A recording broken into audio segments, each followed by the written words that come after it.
Welcome to day 72, Deuteronomy 3 through 5. We did not do chapters 1 through 3. Don't need to make something out of nothing. It was just Moses going over the history of what we've already learned. So it was just a recap. Today I just want to talk about a few things that we've read. In chapters 3 through 5, we get a bunch of commands to reiterate to the people, hey, pay attention to these commands. You keep failing, you keep falling away, you keep making mistakes. And it's time to promise that you're going to do the right thing. Now, this is the new generation. So Moses had to go back through and tell the new generation what had happened and all the things they've seen. And the things that were before what they saw. And now they're getting ready to enter the promised land. He's saying, hey, you got to follow these commandments, and including the 10 commandments at the end. So, and then it alludes to failure again, because God knows what's going to happen. So in chapter 4, verse 26, we get, in the future, when you have children and grandchildren, and have lived in the land a long time, do not corrupt yourselves by making idols of any kind. This is evil in the Lord's sight. Okay, so here it is. This is verse 26.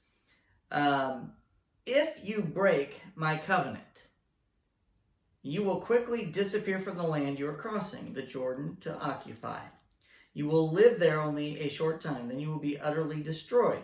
Okay, so, and then it goes on in the future, in verse 30, it says, in the distant future, when you are suffering all these things. Okay, so right there, God's telling them, it's like, yeah, this is going to happen. Okay, it's not if you break my covenant. Okay, he says if you break my covenant, but then in the very next paragraph, it says in the distant future when you're suffering these things. So he's telling them, and it says this over and over again in the Old Testament. It's like, if you screw up, this is what's going to happen. Oh, and by the way, when this does happen, I'll bring you back into the land in the distant future. So in the distant future, when you are suffering all these things, you will finally return to the Lord your God and listen to what he tells you. For the Lord your God is a merciful God. He will not abandon you or destroy you or forget the solemn covenant he made with your ancestors. So the Israelites are back in their land now. They're not going to get kicked out. And we'll get to those prophecies at another time. Obey your parents. This is a big deal. Obey God. And the fifth commandment, or whichever point you put them in, is obey your parents. So chapter 4, verse 39 to 40.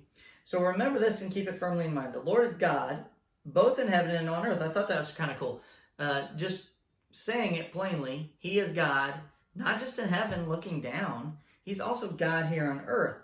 And there is no other. If you obey all the decrees and commands I'm giving you today, it will be well with you and your children. I'm giving you these instructions so you will enjoy a long life in the land the Lord your God is giving you for all time. So in the 10 commandments, if you read the part about the parents, let's see here. Honor your father and mother as the Lord your God commanded you.